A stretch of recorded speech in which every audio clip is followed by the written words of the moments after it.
नमस्कार, बड़ी बहस छत्तीसगढ़ में आपका स्वागत है। आपके साथ मैं हूं विवेक पांडे। छत्तीसगढ़ में 2023 के विधानसभा चुनाव का शंखनाद हो गया है। चुनाव आयोग की तरफ से 5 राज्यों में चुनाव की घोषणा कर दी गई। 5 राज्यों में एक छत्तीसगढ़ भी है, जहां 2 चरणों में चुनाव होंगे। छत्तीसगढ़ में 7 और 17 नवंबर को 2 चरणों में चुनाव होंगे, जिसके लिए दोनों ही पार्टियों ने अपनी कमर कस ली है।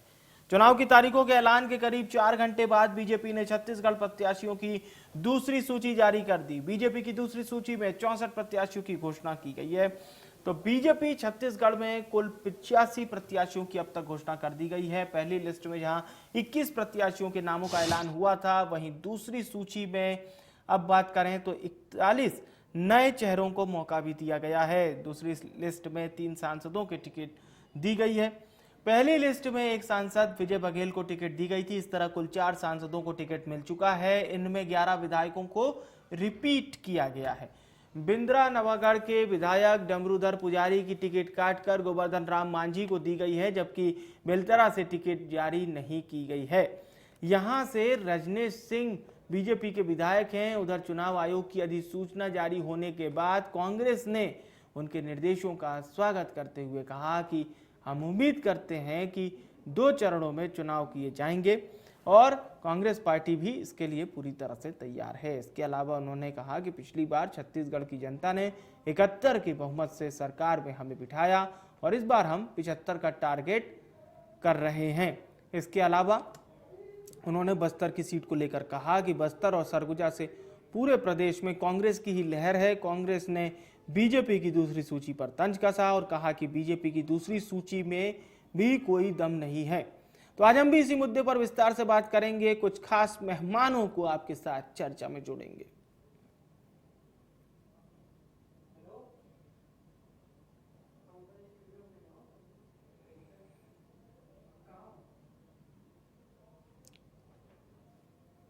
तो 5 राज्यों में चुनाव की तारीखों का ऐलान हो गया है।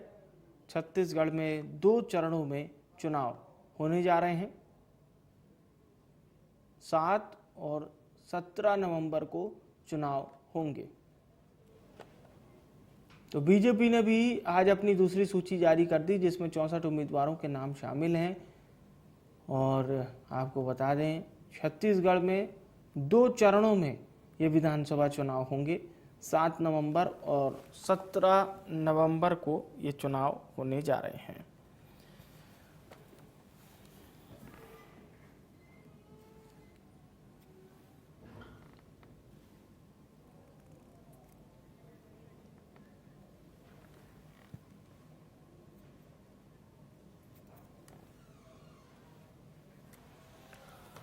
तो 2 चरणों में ये चुनाव होने जा रहे हैं। इस समय चर्चा में हमारे साथ 2 मेहमान जुड़ चुके हैं। श्री कुमार मेनन जी हैं, प्रवक्ता कांग्रेस पार्टी के, और डॉक्टर विजय शंकर मिश्रा जी हैं, प्रवक्ता भारतीय जनता पार्टी के।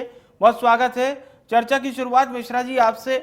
64 प्रत्याशियों के नामों का ऐलान आज कर दिया है और बड़ा चौंका देने वाले कि 41 हमें जो जानकारी मिल रही है वो नए उम्मीदवार शामिल हैं। क्या कुछ है आपकी रणनीति में शामिल? हमने जो जीतने वाले प्रत्याशी हैं, चाहे हाँ। वो नए हों चाहे पुराने हों, हमने सभी को टिकट दिया है। और हमने नया पुराना नहीं, जो जीतने वाले, जनता के बीच में काम करने वाले ऐसे लोगों को ही टिकट दिया है कि जो जनता जिन्हें पसंद करती है। हमने इसमें एक ये रखा है कि जो जनता जिनकी मांग रखती है, और कोई इसके पीछे ये नहीं है नया और पुराना, हमने ऐसा कुछ अलग से नहीं किया है। चलिए ठीक है, कुछ नया पुराना नहीं, लेकिन एक टैग तो लगा हुआ है ना कि सत्ता वापसी अब करनी है और जो 2018 के नतीजे थे उसको पीछे छोड़ना है। तो कहीं ना कहीं उसकी ही मान लीजिए रणनीति शामिल होगी, या फिर ऐसा आपको लगा होगा कि जो हारे हुए उम्मीदवार हैं क्यों ना उनकी जगह पर ही नए चेहरों को उन पर दांव लगाया जाए, क्योंकि सिटिंग विधायकों को तो आपने टिकट दिया है, अगर एक को हम छोड़ दें तो। नहीं, ये हमने ये देखा कि जनता किसको चाह रही है। सर्वे में जो आया हमारा, अच्छा, और हमारे जो संगठन ने जो देखा जाकर कि मतलब जनता किसको चाह आपके रही जो है। मौजूदा विधायक हैं उससे जनता बहुत संतुष्ट है? नहीं, ये नहीं कह सकते। उनसे अच्छा, यही बेहतर कार्यकर्ता ऐसा नहीं होता, हो सकता है उनसे बेहतर हमारे अभी और लोग हैं, उनसे बेहतर नहीं, हो पर सकते हैं। टिकट उनको दिया है, हाँ। टिकट दिया है, कुछ तो आधार बनाया होगा ना। आधार यही बनाए कि भाई जी। क्या होता है कि एक ही समय पे कई लोग रहते हैं, उनके विरुद्ध में कई लोग आ जाते हैं, तो हम्म। ये देखा गया है कि चलिए। जिसका विरोध कम अच्छा। हो और लोग हाँ। अधिक पसंद करें उसको ठीक। हमने चुना। ठीक है सर, हाँ, ठीक है, बहुत ही जी। बखूबी आपने अपनी बात रखी। मेनन साहब, आपसे सवाल है। लिस्ट को लेकर देरी तो हो रही है, लेकिन राहुल गांधी जी ने प्रेस कॉन्फ्रेंस में काफी कुछ बयां कर दिया और दावा भी कर दिया कि छत्तीसगढ़ और राजस्थान में तो फिर से आ रहे हैं, यानी कि यथावत रहेंगे, और मध्य प्रदेश और तेलंगाना में कह दिया कि सत्ता वापसी कर रहे हैं। तो खैर, क्या कहेंगे, आज चुनाव के तारीखों का ऐलान हो गया है, इसी पर हम चर्चा को शुरू करते हैं। अभी लिस्ट पर तो मुझे लगता है कुछ 3-4 दिनों बाद ही बात हो पाएगी आप लोगों से। निश्चित रूप से विवेक जी, आज चुनाव का ऐलान हो गया और चुनावी समर में हम सब जा रहे हैं। 2 चरणों में चुनाव है और राहुल जी ने लगभग जो आपने बात करी है, मैं उस बात को रिपीट नहीं कर रहा। राहुल जी ने जो बात करी वो स्पष्ट कांग्रेस की जो परिस्थितियां हैं उसके बारे में बता दिया है कि पूरे देश के अंदर जिस प्रकार से एक माहौल बना हुआ है केंद्र सरकार में मोदी जी के खिलाफ, अमित शाह जी के खिलाफ, और उसका हमको पिछले 1 साल के अंदर जो हिमाचल के अंदर जो रिजल्ट आए हैं, उसके बाद कर्नाटक के अंदर जो रिजल्ट आए, दोनों चुनाव के एक रिजल्ट बताते हैं कि धीरे धीरे भाजपा का, मोदी जी का, शाह जी का जो एक प्रभाव है देश के अंदर में, जो एक माहौल वो बनाकर रखते थे, वो खत्म होते जा रहा है। और छत्तीसगढ़ में भी वही बात देखने को मिल रही है कि कभी भाजपा अनुशासन वाली पार्टी कहलाती थी। आज 21 टिकट पहले राउंड में बांटी गई, उसके बाद जो आज टिकट बांटे गए हैं, यानी करीब शायद आज 64 टिकट बटी है, कुल मिलाकर 85 टिकट अब तक बांटी गई। जी जी। ऐसा अभूतपूर्व हंगामा, ऐसा सिनेरियो आज तक के छत्तीसगढ़ देश के अंदर कहीं भी भाजपा कार्यालय के अंदर या भाजपा के पार्टी के लोगों के बीच में देखने को नहीं मिला है। जो लिस्ट आज डिक्लेयर हुई है, लगभग विवेक जी 2-4-5 दिन पहले से एयर में है, हमारे लोगों के नजर में है, लीक हो चुकी थी पहले। हर जगह से, चाहे आप बात करें धरसीवा की, वहां अनुज शर्मा जी का विरोध है, आरंग में गुरु खुशवंत जी का विरोध है, भिलाई में रिकेश सेन जी का विरोध है, हर जगह आप देखेंगे, चाहे रायगढ़ में ओपी चौधरी जी का विरोध है, ये नाम पहले आ चुके हैं। और वहां के इनके लोग, पश्चिम में राजेश मूणत जी का विरोध, इसलिए कई उनके पार्टी के कई लोग विरोध में खड़े हो रहे हैं। हर जगह कहीं ना कहीं साहू जी के क्षेत्र में जो जिनको दिया गया है उनके नाम का विरोध है, चाहे पहले जो 21 बटी हो उसमें, या संभावित जो 64 के नाम आए थे उनके, हर जगह जो अभूतपूर्व विरोध हो रहा है। अच्छा, ठीक है, विरोध का सीधा सीधा लाभ तो आप लोगों को मिल ही जाएगा। अगर विरोध हो रहा है तो उसका लाभ आपको मिलेगा। मेरा एक छोटा सा सवाल है, 2018 के जब चुनावी नतीजे आए थे, मध्य प्रदेश कश्मकश पे था, राजस्थान ने अपना वही रिवाज अपनाया, लेकिन एक छत्तीसगढ़ राज्य था जिस पर सबकी नजरें गड़ गई थी, क्योंकि वो जो ऐतिहासिक आप लोग सत्ता वापसी किए थे उस पर अब आप लोग कह रहे हैं साहब 75 पार। जब खूब ज्यादा जनता ने भी जोर लगा दिया, आपने भी जोर लगा दिया, तो आप लोग आए थे 65 पार, अब आप लोग कह रहे हैं 75 पार। कैसे कैसे 75 पार होगा? जी विवेक जी, पिछले बार हम 68 आए थे। 68 जब आए थे, उसके बाद हम लोगों ने उपचुनाव मिलाकर 71 सीटों पर हम काबिज हैं आज। ठीक, बिल्कुल सही। निवर्तमान चुनाव में जी हमारा 75 प्लस का इसलिए है कि छत्तीसगढ़ की जनता देख रही है विवेक जी कि कोविड का जो कार्यकाल था 2 साल का, उसके अलावा पहले साल वर्ष के चुनाव के, लोकसभा के और नगरीय निकाय और पंचायत चुनाव के, इन तमाम अवरोधों के बीच में, और पूरे अमित शाह जी और मोदी जी के तमाम खड़े किए गए जितने भी अवरोध थे, चाहे वो ईडी के माध्यम से, चाहे सीबीआई के माध्यम से, चाहे अन्य माध्यम से हो, हर हथकंडे अपनाने के बाद भी हम लोगों ने जो घोषणा पत्र में बातें की थी आम जनता के लिए, चाहे किसानों के बोनस का मामला हो, किसानों के एमएसपी का मामला हो, चाहे आदिवासी अंचलों में कुटी का मामला हो, उनको एमएसपी देने का मामला हो, हर वर्ग के, चाहे मजदूर, महिलाएं, मितानिन, आंगनबाड़ी वर्कर, कोई ऐसा वर्ग बेरोजगार जी भत्ता दिया, कर्मचारी, हर वर्ग को किसी न किसी रूप से उनको मदद करने का प्रयास किया गया। और प्रयास यही किया गया सरकार के द्वारा, भूपेश बघेल जी की सरकार के द्वारा, कांग्रेस पार्टी की सरकार के द्वारा, कि हर वर्ग को किसी न किसी रूप से लाभ मिले। इसके साथ साथ ऐसी ऐसी चीजें, छोटे छोटे जो प्लॉट रजिस्ट्री करना बंद करा देंगे भाजपा सरकार के अंदर, सामान्य राशन कार्ड बंद कराना बंद कर, राशन कार्ड बनने बंद हो गए थे, उन सभी बातों को, सभी चीजों को चालू कराया गया, चाहे वो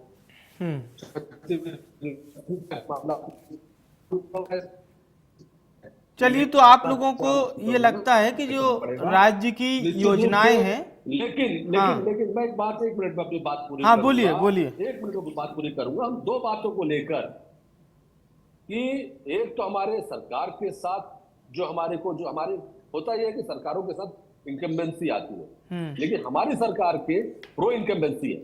लोग खुद चाह रहे हैं, आज ग्रामीण अंचलों में जाए, चाहे अन्य क्षेत्रों में जाए, अधिकांश सीटों के अंदर लोग सिर्फ सरकार की बात कर रहे हैं, और अभी से एक हवा है, कांग्रेस वापस आ रही है। दूसरी बात मैं कहना चाहूंगा, एक इनकम्बेंसी है जरूर देश के अंदर में, प्रदेश में भी वही इनकम्बेंसी है, वो है मोदी सरकार के खिलाफ, चाहे वो महंगाई के खिलाफ हो, चाहे वो बेरोजगारी के खिलाफ हो, चाहे देश की सुरक्षा का मामला। अमित शाह जी दौरा कर रहे हैं छत्तीसगढ़ में, तेलंगाना में, मध्य प्रदेश में, राजस्थान में, तमाम जगह जाके दौरा कर रहे हैं। और हमारे पूरे बॉर्डर स्टेट, चाहे मेघालय, मिजोरम, नागालैंड, असम, नाइट कर्फ्यू लग रहे हैं 12-12 घंटे का। कश्मीर के अंदर में हमारे ये स्थिति आ गई है कि वहां फिर किलिंग चालू हो गई। पंजाब में खालिस्तान के, चलिए मैं एक उग्रवाद फिर से उभरने लग गया है। देखिए, जी कहीं अमित शाह जी की फेल केमिस्ट्री का नतीजा है। उनके वकील की चुनाव उनके लिए हवस का मुद्दा बन गया है कि वो सिर्फ चुनावी हवस में जिंदा है। उनको सत्ता चाहिए, प्रदेशों में आकर वो जीतना चाहते हैं, लेकिन लोगों की समस्याओं को दूर करने का प्रयास नहीं करते। यही सबसे बड़ा दुर्भाग्य है। इसलिए कांग्रेस पार्टी पूछता हूं, पूर्ण रूप से निश्चित है कि हमारी जी। और लद्दाख का चुनाव आखिर में बोलना चाहे, लद्दाख का उसके लिए एक उदाहरण है कि किस प्रकार वहां पर जाकर तमाम प्रयास करने के बाद लद्दाख के अंदर में 20 से 22 सीट हम जीतते हैं और 2 सीटें भाजपा जीतती है। ये देश का मूल है, इसलिए हमको पूरा भरोसा है हम वापस आएंगे और अच्छी मेजॉरिटी से वापस आएंगे। ठीक है सर। डॉक्टर विजय शंकर जी, अब आपसे एक सवाल ये रहेगा कि छत्तीसगढ़ में फिलहाल देखिए, जब तक रिजल्ट नहीं आएंगे तब तक बीजेपी से ये सवाल होगा, और इसमें आपको बिल्कुल बुरा नहीं मानना चाहिए, क्योंकि सत्ता वापसी के समय में ये थोड़े से कड़वे सवाल सुनने पड़ते हैं। सवाल यही रहेगा कि पिछली बार तो आंकड़ा बहुत कम था, 15 सीटों से कम में सिमटना किसी ने सोचा नहीं था। इस बार बीजेपी कितना मान के चल रही है? 90 सीटों में भारतीय जनता पार्टी कितना जीत सकती है? क्या है प्रेडिक्शन? थोड़ा सवाल कठिन है। हाँ, मैं इसका जवाब देता हूँ। पहले तो 9 मिनट का इन्होंने पब्लिक भाषण दिया अभी, तो ये टीवी डिबेट है, ये पब्लिक भाषण नहीं है। इन्होंने जो भाषण होता है उस तरीके से बोला, आपने उनको रोका भी नहीं। ठीक है, 9 मिनट में देखिए देखिए क्या होता है पब्लिक भाषण जो है ना, चलिए, ये जनता का मूड है। ये कांग्रेस पार्टी का भाषण दे रहे थे। मेरे आप बोलने के मैं बीच में नहीं टोका साहब। ठीक है, बोलिए मिश्रा जी। ठीक है, मैं एक बात भी नहीं, मैं 9 मिनट पूरा सुना प्यार से। चलिए मिश्रा जी, चर्चा को आप ही की बात से आगे बढ़ाएंगे। पक्ष विपक्ष के नेता आज के जब चुनाव की तारीख आई तो ऐलान के बाद क्या कुछ कहा, हमारे दर्शकों को सुनाते हैं और फिर मिश्रा जी के साथ चर्चा को आगे बढ़ाएंगे। सुनते हैं। विधानसभा में योग्य 5, 7, 8 लोग रहते हैं जो प्रत्याशी की हैसियत से अपना दावा पेश करते हैं। हर विधानसभा में कहीं न कहीं 4, कहीं 5, कहीं 2, कहीं 6 ऐसे योग्य लोग रहते हैं जो अपना दावा पेश करते हैं, और दावा पेश करने के बाद उम्मीद करते हैं कि उसको टिकट मिल जाए। सबको टिकट देना संभव तो होता नहीं, इसलिए टिकट एक को मिलता है, बाकी 6 के मन में निराशा का भाव होता है। उसकी हल्की फुल्की अभिव्यक्ति होती है, मगर उनसे बातचीत लगातार हम लोग कर रहे हैं, सब शांत हो गया। मिलाकर 85 प्रत्याशियों की पहली सूची पार्टी ने जारी की है। 85 में से 43 ऐसे चेहरे हैं जो भारतीय जनता पार्टी के प्रत्याशी के रूप में पहली बार विधानसभा का चुनाव लड़ेंगे। तो युवा और नए चेहरे पर्याप्त संख्या में पार्टी ने दिए हैं। तो निश्चित रूप से 14 महिलाओं को प्रत्याशी बनाया है, 34 युवा चेहरे हैं, तो और साथ ही अनुभवी और दिग्गज नेताओं को भी पार्टी ने चुनाव के मैदान में उतारा है। तो निश्चित रूप से कार्यकर्ताओं का पूरा सहयोग मिलेगा, जनता का आशीर्वाद मिलेगा और छत्तीसगढ़ में भारतीय जनता पार्टी की उम्मीदवारों की दूसरी सूची जारी हुई। जिन नामों को कुछ दिन पहले एक वायरल सूची आई थी, लगभग सारे के सारे वही नाम भारतीय जनता पार्टी की अधिकृत सूची में हैं। इन नामों को लेकर भारतीय जनता पार्टी में सिर्फ फटोवल की स्थिति बनी हुई थी, तोड़ फोड़ विरोध की स्थिति उनकी वायरल सूची के बाद जारी हुई थी। लेकिन उसके बावजूद भी भारतीय जनता पार्टी ने उन्हीं सारे लोगों को प्रत्याशी बनाया। भारतीय जनता पार्टी की सूची जारी होने के बाद एक चीज तो साफ हो गया कि भाजपा की सूची में सारे के सारे घिसे पिटे और पूरी तरीके से जनता द्वारा नकारे गए चेहरे हैं। 15 सालों तक जनता के शोषण के जिम्मेदार, जनता के शोषण के जिन चेहरों के कारण भारतीय जनता पार्टी की दुर्गति हुई थी 2018 में छत्तीसगढ़ में, उन सारे के सारे लोगों को भारतीय जनता पार्टी ने एक बार फिर से प्रत्याशी बना के कहीं न कहीं छत्तीसगढ़ की जनता को मुंह चिढ़ाने का काम किया। टेट था, उम्मीदें थी। पिछली बार भी 2 चरणों में चुनाव हुआ था। पिछली बार राजनांदगांव और बस्तर की सीटें थी, इस बार कवर्धा की दोनों सीटों को भी उसमें शामिल किया गया है। अब इसका आशय किस रूप में लिया जाए मैं आज व्यक्त नहीं कर पा रहा हूं, लेकिन हम लोग उम्मीद करते थे कि 2 चरण में ही चुनाव होंगे और उसी के अनुरूप 2 चरणों की चुनाव की घोषणा हुई है। कांग्रेस पार्टी पूरी तरह तैयार है। स्थानीय कार्यकर्ता जो जमीनी कार्यकर्ता है उनमें चुनाव लड़ने की हिम्मत थोड़ा कम हो गया है, इसलिए भाजपा के बड़े नेताओं को, सांसदों को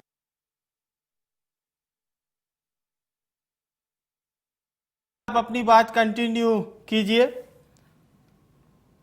जी, आपका प्रश्न क्या है मुझे बताइए। मेरा सवाल मैं फिर से दोहरा देता हूं। मेरा सवाल यही था कि जब 2018 में, अब मैंने फिर वही कहा, थोड़ा सा कड़वा सवाल था, फिर से कर देता हूं, 15 से कम सीटों पे आप लोग आए थे। कड़वा सवाल याद नहीं आता। इस बार कितना आकलन आप लोग कर रहे हैं? सत्ता वापसी की तैयारी है, लेकिन कांग्रेस दूसरी तरफ है। 75 पार का नारा तो कांग्रेस दे रही है। बीजेपी कितना सीट अभी तक मान के चल रही है? जी, मैं इसका जवाब देता हूं। पिछली बार जो है इनका जो फर्जी घोषणा पत्र आया था उसको देखकर जनता ने पूरा वोट दिया इनको, जिसमें इन्होंने 36 वादे किए थे और 36 वादों का पूरा विवरण हमने बना रखा है कि इन्होंने कितने वादे पूरे किए।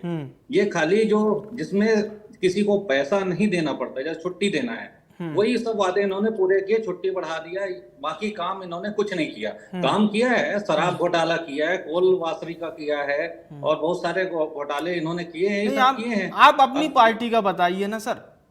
नहीं भाई, वो हमारी पार्टी का तो आपने नहीं रोका। आपकी पार्टी कितना एक्सपेक्ट कर रही है? मतलब 4.5 साल में आप लोग भी तो जगह जगह गए ना, 90 विधानसभा, तो कितना आप लोगों को लगता है? हम कम से कम अपनी 65 लेके चल रहे हैं।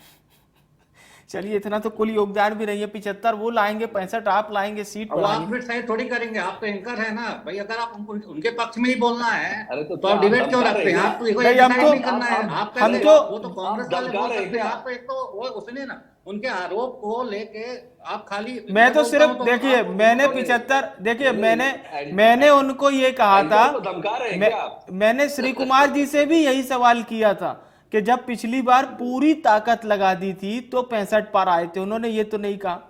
मेरा ये देखिए सर सवाल है, आपने तो साहब मैंने ये कहा था, देखिए सत्ता वापसी के समय में कुछ कड़वे सवाल सुनने पड़ते हैं। आप सत्ता में आ जाएंगे, ये सवाल बड़े मीठे लगने लगेंगे आपको। मेरा दावा है, आप सत्ता में आ जाएंगे, ये सवाल आपको मीठे लगने लगेंगे, सबसे अच्छे लगेंगे ये सवाल। अभी देखिए, जो चीजें अभी तो भाजपा की सूची पे एनालिसिस कर रहे हैं, इनकी सूची आ जाए, जब इनकी सूची आती है तो इनके कार्यालय के जब तक कांच, चलिए ठीक है, मैंने तो एक प्रेडिक्शन के लिए, मैंने तो एक कांच टूटे या कुछ टूटे, 68 सीट हम जीते हैं पिछले। चलिए, मैंने तो एक फिलहाल प्रेडिक्शन आपसे पूछा था। श्री कुमार जी के पास अब हम लौटते हैं, ठीक है? ठीक है मिश्रा साहब, प्लीज श्री कुमार जी के पास लौटते हैं चर्चा के लिए। श्री कुमार जी, एक बार जब हम लोग चर्चा कर रहे थे तो कॉन्फिडेंस और ओवर कॉन्फिडेंस का मामला सामने आया था। कांग्रेस ने यह कहा कि बीजेपी को कम से कम लग तो रहा है कि छत्तीसगढ़ उसका गढ़ बन गया है, लेकिन क्या कांग्रेस वाकई में पूरी तरह से रेडी है, या कहीं जो आत्मविश्वास ज्यादा है उससे कुछ दिक्कत ना हो जाए? कुछ ऐसा अगर दोनों बातों पर कुछ कहना चाहें आप तो। विवेक जी, कॉन्फिडेंस है हमारे पास, ओवर कॉन्फिडेंस नहीं। हम ओवर कॉन्फिडेंस कभी नहीं रहते। चुनाव को हम पूरी गंभीरता से लड़ना चाहते हैं। चुनाव हमको मालूम है कि, और क्यों न लड़े, हम जिस पार्टी से लड़ने जा रहे हैं हम पहले से इसलिए तैयार हैं। ओवर कॉन्फिडेंस का हमारा सवाल ही नहीं है, क्योंकि एक ऐसी पार्टी है जिसका काम है झूठ फैलाना, षड्यंत्र करना। पर जैसे बीजेपी कह रही है मैनिफेस्टो को लेकर हम कभी भी ओवर कॉन्फिडेंस से चुनाव नहीं लड़ेंगे। हाँ, लेकिन बीजेपी कह रही है मैनिफेस्टो में जो लिखा गया था उसे पूरा नहीं किया गया। देखिए, वो तो बीजेपी का काम है। मैंने आपको पहले ही बोला कि आपको याद दिलाना चाहूंगा, यूपीए के समय में इन्होंने आरोप लगाए भ्रष्टाचार के। 2G, 3G, 4G, Commonwealth game, new gate, हर प्रकार की बातें उन्होंने की थी। उस समय भी कोलगेट की बात करते थे। एक भी आप 9 सालों में मोदी सरकार का पूरी की पूरी ईडी, सीबीआई, रॉ इंटेलिजेंस पूरी उनके पास है। किसी भी एक विषय पर भी विवेक जी आज तक किसी भी एक नेता, कांग्रेस के नेता के ऊपर कोई कार्रवाई हुई हो, कोई सजा हुई हो तो आप बताएं। क्या 9 साल पर्याप्त नहीं है? लेकिन आपने आरोप लगा दिया, आपने लोगों से माहौल बनवा दिया, आपने हमारी सरकार छीन ली। मनमोहन सिंह जी का अच्छी सरकार जिसने अर्थव्यवस्था को बनाई थी देश की, वो सरकार छीन ली। 10 साल में आपने इस देश का बेड़ा गर्क कर दिया। महंगाई से लेकर बेरोजगारी ने पूरे देश को झोंक दिया। फिर भाषण चालू है साहब, फेल होते जा रहे हैं। नहीं, फिर भाषण क्या है? सच्चाई है। ऐसा है कि आपके यहाँ भी जो है ना, इस इलेक्शन से पहले सुनिए, पिछले इलेक्शन में एक भूपेश बघेल जी, सुनिए ना, एक भूपेश बघेल जी नान घोटाला और चिटफंड का इतना चिल्लाए थे। नान घोटाला का 5 साल में क्या किया, चिटफंड का क्या किया। चलिए उनकी बात भी सुन ली जाए। इंदिरा प्रियदर्शनी बैंक घोटाले में, अरे तो आपने कुछ किया क्यों नहीं? आप सुनिए ना, आपने 5 साल में कुछ किया क्यों नहीं? 5 साल में तो सुनिए ना, पूरे देश, अरे 5 साल में कुछ किया क्यों नहीं? 5 साल सरकार रही ना, आप तो अपने एसीबी के अधिकारी तक को निपटा दिए जो काम, जो रिपोर्ट बना के दिया था। संतनी आप जनता समझ गई है, आपको पूरे देश की जनता समझ रही है कि आप तो पुलिस वालों को नहीं छोड़ते हैं। आप लोग हमारे नेताओं को कहाँ छोड़ते हैं? और जहाँ तक काम करने की बात नहीं पाए, कौन सा बातें कर रहे हैं आप जो लोग हमारे संतुष्ट नहीं है। ये आप कितना भी बोले, कितना भी भड़काएं, और आपकी टिकट में आपके पास कैंडिडेट नहीं है महोदय। आपको सांसदों को उतारना पड़ रहा है। रेणुका सिंह जी को उतार रहे हैं, गोमती जी को उतार रहे हैं, विजय बघेल जी को उतार रहे हैं। आपके कैंडिडेट नहीं है, आपके कैडर में लोग नहीं है। आप क्या बात कर रहे हैं? और हमारी पार्टी की बात कर रहे हैं। हमारी पार्टी के अंदर में नीचे से लेकर ऊपर तक हर लेवल पर उस पर चर्चा करने के बाद लोगों को तय किया जाएगा। और हमको पूरा भरोसा है कि जो तय होंगे उनको अच्छी जीत मिलेगी। ठीक है सर, ठीक है, बहुत बहुत शुक्रिया मैं करूंगा। श्री कुमार मेनन जी, डॉक्टर विजय शंकर मिश्रा जी, आप दोनों मेहमानों का हमारे साथ चर्चा में जुड़ने के लिए बहुत बहुत धन्यवाद। तो हम बात कर रहे थे आज छत्तीसगढ़ विधानसभा चुनाव की तारीखों के ऐलान के बाद चर्चा पर, यानी कि चर्चा कुछ इस तरह की, भूपेश बघेल इस समय मुख्यमंत्री हैं छत्तीसगढ़ के। 2018 में कांग्रेस ने सत्ता वापसी की थी, बड़ा मार्जिन हासिल किया था, 68 सीटों के साथ सत्ता में वापस आना एक बड़ा मार्जिन था। और वाकई में अब अगर हम बात करें तो कांग्रेस के पास मौजूदा समय में 71 विधायक हैं जो उपचुनाव में कांग्रेस ने जीते। सवाल यह है कि 2023 के चुनाव में कांग्रेस अब की बार 75 पार का नारा तो दे रही है, लेकिन दूसरी तरफ भारतीय जनता पार्टी जो बिल्कुल पूरी तरह से तैनात है, उसकी सेना जमीन पर कैसे भी करके सत्ता वापसी हो। कांग्रेस के लिए कितना आसान रहेगा सत्ता में बने रहना, और बीजेपी के लिए कितनी मुश्किल होगी सत्ता वापसी, ये हम आने वाले समय में देखेंगे। फिलहाल के लिए बड़ी बहस में इतना ही। मुझे आने विवेक को दीजिए इजाजत। नमस्कार।